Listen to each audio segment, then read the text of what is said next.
Hey guys, Sandy Pixel here, and this is part 2 of my review of the T4.1 brushless edition. I filmed this, and I was planning to upload it at the same time as my part 1, but I guess it was over 10 minutes. It was like 10 minutes. It was like 10 minutes and 30 seconds.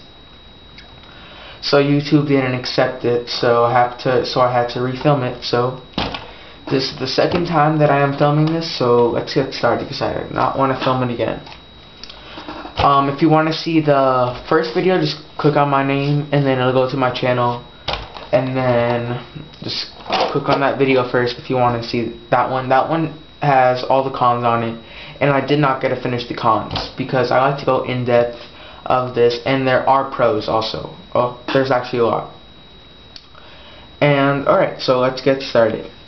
The next con on this truck is that it can get boring.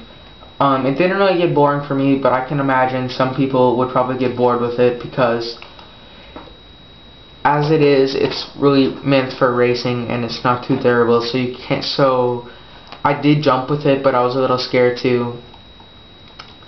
And I mean, it's a great truck, but I think if you really want to race a lot on the track, this is really a perfect car for you because it can definitely do that with ease.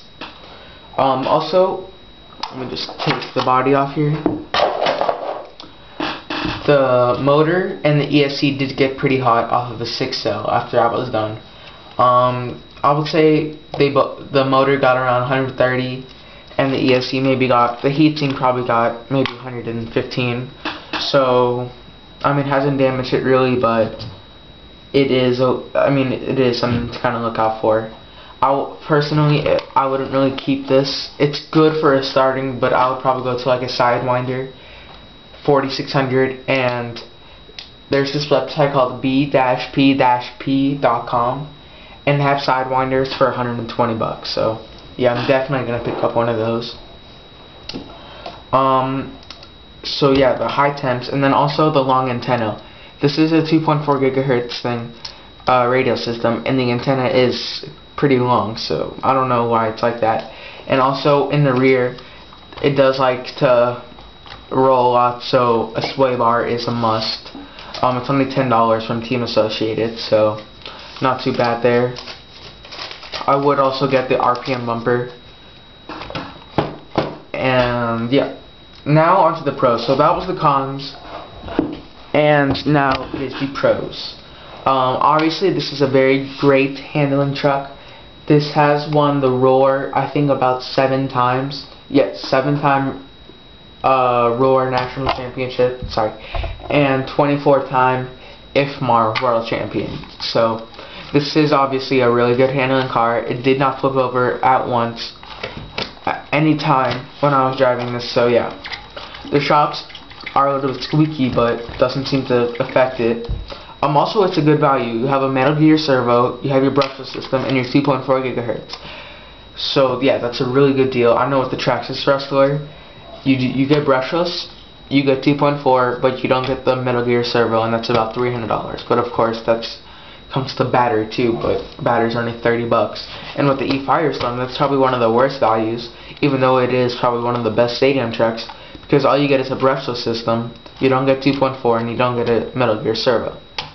The servo in this is actually pretty weak, but I said that in the previous video, but it's not the best servo, but for durability wise, it is 2.4 Metal Gear, so yeah. Also, it is a strong car for racing. I mean, I would call it the perfect car for racing because it has that lightness that's good for racing, but it's not so light that it can't take one hit at all. It's not the strongest car, but I would call it really strong for racing. It's not necessarily strong for bashing, but it's really strong for racing. And that's why this is a really good car. Also, it comes with aluminum shocks. These are really smooth, and they do handle the terrain very well, and the cornering. So yeah. And then the electronics. You basically can just take this out of the box and then go race with it, because it does come with brushless, which while it might not be the fastest, you can't race with it, and you don't have to worry about glitching or interference issues with the 2.4, and you can race 24/7 with the Metal Gear Servo without worrying about stripping it out. So you really can just take this out of the box and race with it, because you won't really probably have a problem unless it's with the plastic parts. So yeah, I mean, yeah, it's race ready. It's a really good value. Also, there's a ton of aftermarket for it. I know RPM has some stuff, Factory Team, GPM, STRC, Hot Racing, Golden Horizon, Toys has a couple stuff for it. I mean, Integi, well, a lot of those are aluminum brands, and I really wouldn't recommend them, but there is a lot of aftermarket for this, and then also there's all that carbon fiber stuff, which I wouldn't recommend unless you're just a serious, strict racer. Also, the part support. At my hobby shop, it has really good part support, and when I broke the arms and I basically destroyed the bumper, I just went to the shop and they had them. So good part support there. And the transmission, it is very quiet, and you really can't even hear it. All you really hear is the zoom sound as it's passing by, and the motor. So very efficient transmission. The quieter the transmission is, the more efficient it's going to be, which means it's going to be faster. So that's always good. And as I said before, it's a race winning legacy. This car has won a ton. I think it probably has won the most championships for two-wheel drive stadium trucks. So again, you can't go wrong with racing with this thing. Also, the adjustability.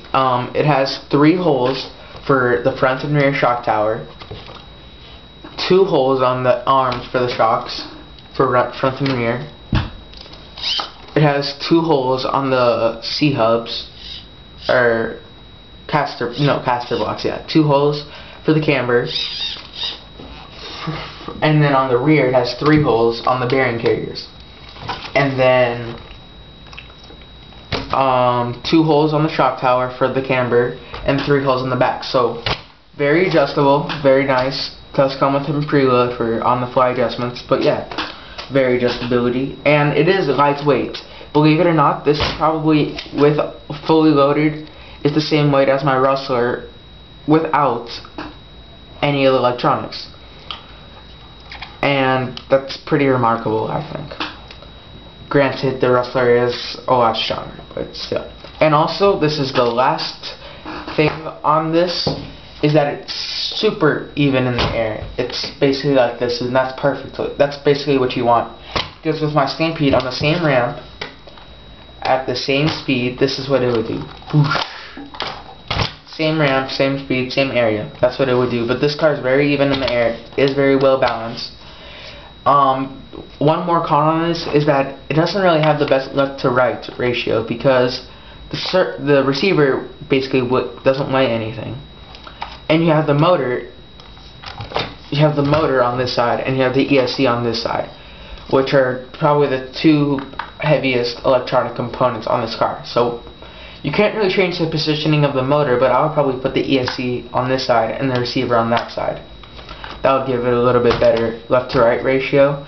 And that is my review on the T4.1 brushless edition.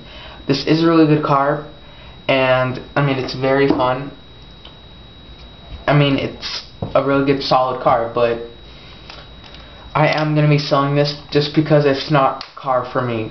Because, like I said before, this is a really good racing car, but at this point, all I'm doing is speed runs with it up and down the road, because I've never gone to the track before, and I don't know if I plan to. So I am going to be selling this car. If you are interested, it is very clean, and it comes with a lot of stuff, RPM. And if you, I don't really know what price, but shoot me an offer, and I will give you this charger for free. Yeah. And it would also all that stuff over there.